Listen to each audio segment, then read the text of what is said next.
सदा इस काशी पर बनी रही है। पर कहते हैं कभी इस काशी में न शिव थे, न गंगा, न ये सब मंदिर थे, न शहर। यहाँ एक पावन वन था जिसे सुर, नर, मुनि सब कहते थे आनंद कानन। उस समय केवल कोल, शबर, भील, भर, निशानियों, झीलों पर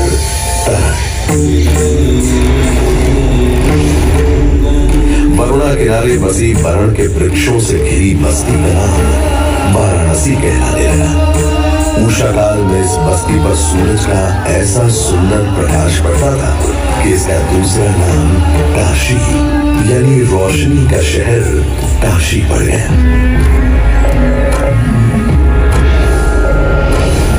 कहते हैं कैलाश के हिमालय में वास करने वाले शिव शंकर भोलेनाथ पार्वती से विवाह के बाद आनंद कानन में घर बसा लिया गए और स्वयं गृहस्थी में बनकर अभिमुक्तेश्वर हो गए। उस समय श्री विष्णु जी यहाँ रहते थे और उन्होंने ही अपने चक्र से भूमि को खोदकर चक्र पुष्करणी कुंड का निर्माण किया था। जब विष्णु जी काशी शिव जी को सौंप कर चले गए तब भोलेनाथ ने काशी को अपने त्रिशूल पर धारण कर लिया। पर गंगा अब भी यहाँ नहीं थी ही नहीं गंगा इस ब्रह्मांड में। गंगा के जन्म की कहानी बड़ी अद्भुत है।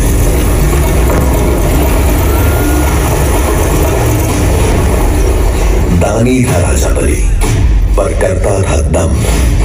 पूरी पृथ्वी पर फैला था उसका ही आतंक। उसके आतंक को रोकने विष्णु ने धरा एक रूप। 52 अंगुल का बौना बनकर पहुंचे जहां था भूप।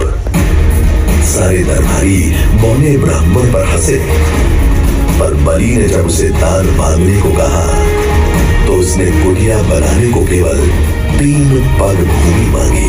पर जब मौने ब्राह्मण ने भूमि नापनी शुरू की तो जैसे भूचाल ही आ गया।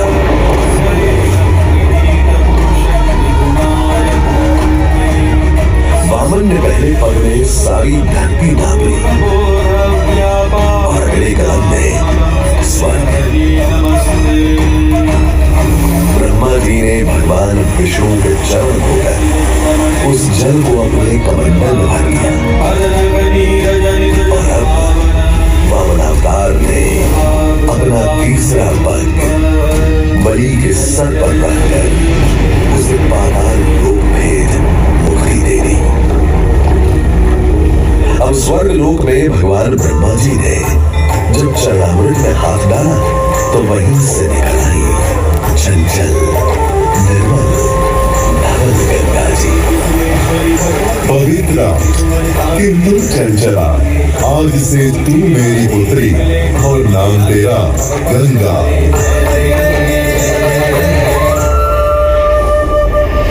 उधर कुछ समय बाद सतयुग में इक्ष्वाकु कुल के सूर्यवंशी राजा सगर ने सारे संसार को जीतने के लिए एक अश्वमेध यज्ञ का संकल्प किया।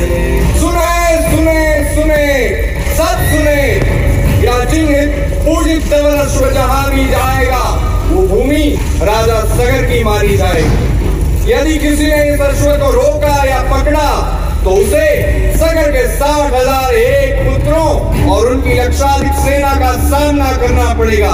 सुने सुने सुने। भूलोक में सगर का अश्व अजय पराजय बढ़ता जा रहा था और स्वर्ग लोक में बढ़ती जा रही थी देवेंद्र इंद्र की तुलना। डरकर वो अश्व को रोकने की युक्ति लगाने लगी और उसे छल से महर्षि कपिल के आश्रम में बांध दिया।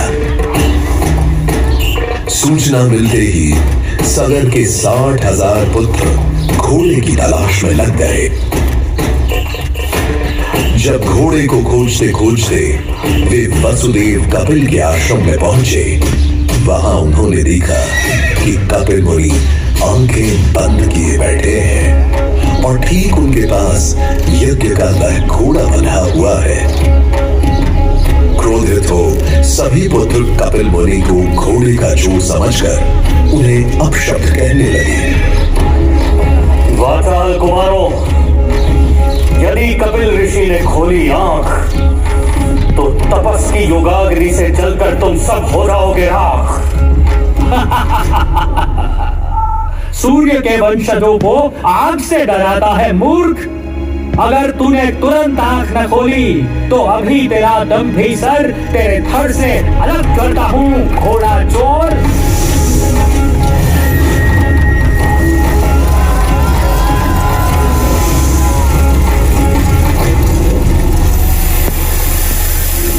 उधर सगर चिंतित थे। न अश्व का कुछ पता था, न ही उनके 60,000 पुत्रों का कोई समाचार। पिता की चिंता देखकर उनका सबसे छोटा प्रिय पुत्र अंशुमन भाइयों को ढूंढने चल पड़ा। तुम्हारे भाई थे घमंडी, अविवेकी और अभिमानी। भस्म कर दिया उन्हें मैंने, जो उन्होंने मेरी नहीं मानी। अपने भाइयों की ओर से मैं आपसे क्षमा मांगता हूँ, किंतु आपको ही उन्हें वापस जीवन दान देना होगा। मृत्यु का इलाज कोई नहीं कर सकता, किंतु मेरे क्रोध की योगाग्नि से भस्म हुए लोगों का आसान नहीं होगा दर्पण। गंगा जल, केवल गंगा जल ही दे सकता है मुक्ति उन्हें जो भस्म हुए तुम्हारे परिजन। गंगा?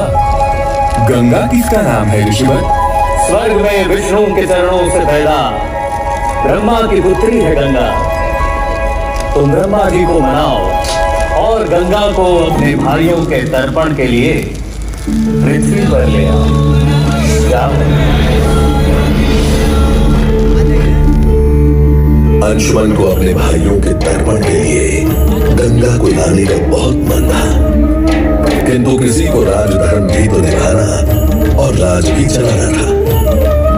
देखते देखते 7 पीढ़ियां गुजर गई, पर 7 पीढ़ियों के बाद समय आने पर राजकुमार भगीरथ ने राजा बनने से साफ मना कर दिया। क्षमा कीजिए, क्या ये आवश्यक है कि राजा का बेटा ही राजा बने? मैं पहले तपस्या करूं और फिर ब्रह्मा से गंगा को मांग कर पृथ्वी पर ले आऊंगा और फिर उनके पावन पवित्र जल से अपने 60,000 पूर्वजों का तर्पण करूं। भगीरथ दूर एक जंगल में समाधि लगाकर बैठ गए और ब्रह्मा का आह्वान करने लगे।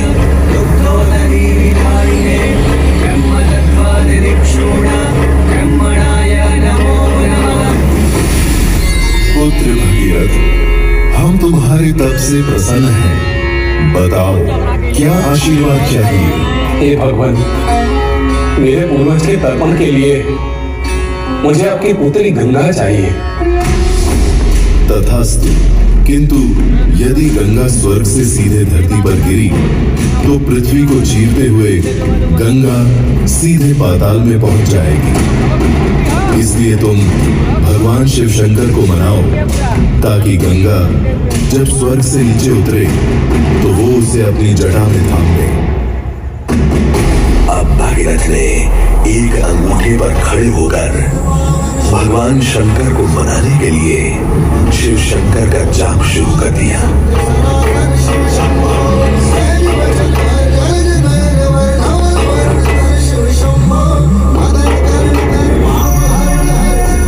मांग लो पुत्र, कोई भी वर मांग लो आज। हे प्रभु,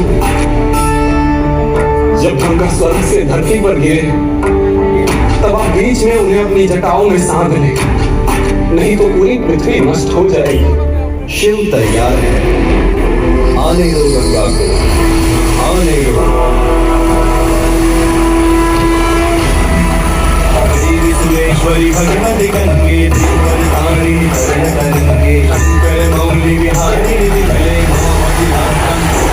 गंगा ने भगीरथ के साथ गंगा सागर जाकर सगर के पुत्रों का उद्धार किया।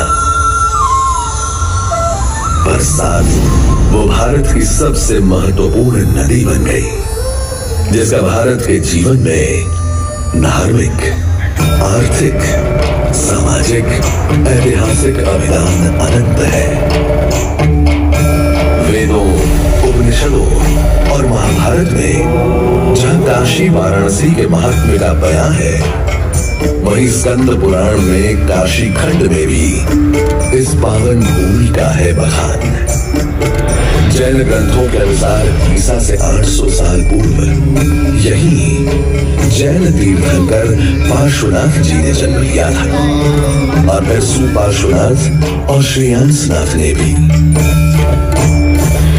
आज से 2500 साल पहले इसी पट्टन या ऋषि पतन के प्रगटाव में प्रबुद्ध गौतम बुद्ध ने संसार को अपना पहला धर्मोपदेश दिया था।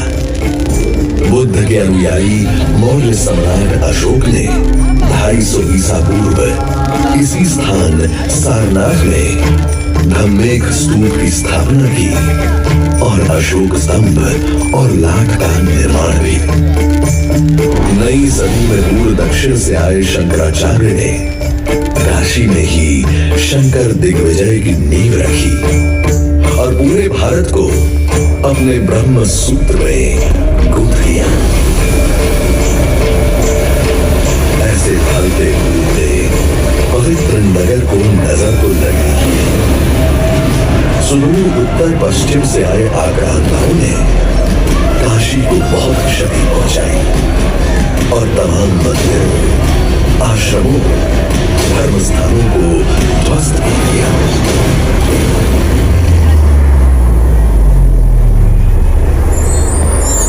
और उसके कुछ समय बाद यहाँ पैदा हुई एक ऐसी भक्ति जिसे मिटाना, गिराना असंभव था। संत कबीर की वाणी से फूट निकली एक ऐसी भक्ति धारा जिसमें नहाने कभी गुरु नानक देव काशी आए, तो कभी भक्त सूरदास, तो कभी चैतन्य महाप्रभु, कभी संत कभी एकनाथ, तो कभी मीराबाई। इसी समय असी गंगा के तीर बैठकर गोस्वामी तुलसीदास ने अवधी भाषा में रामचरित मानस रचकर संस्कृत में लिखी रामायण को घर घर पहुंचा दिया।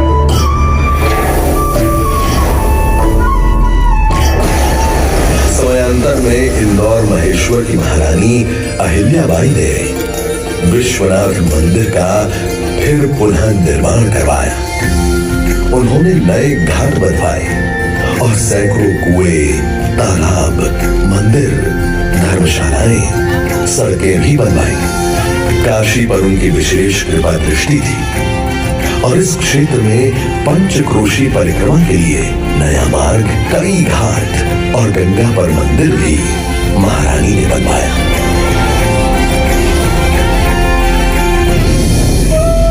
श्रद्धा और आध्यात्मिकता का ये केंद्र पूरे भारतवर्ष में जन जन के लिए उतना ही श्रद्धेय रहा है जितने उनके अपने तीर्थ स्थल। इसीलिए पूरे देश के हर क्षेत्र के लोग यहाँ आकर बसते थे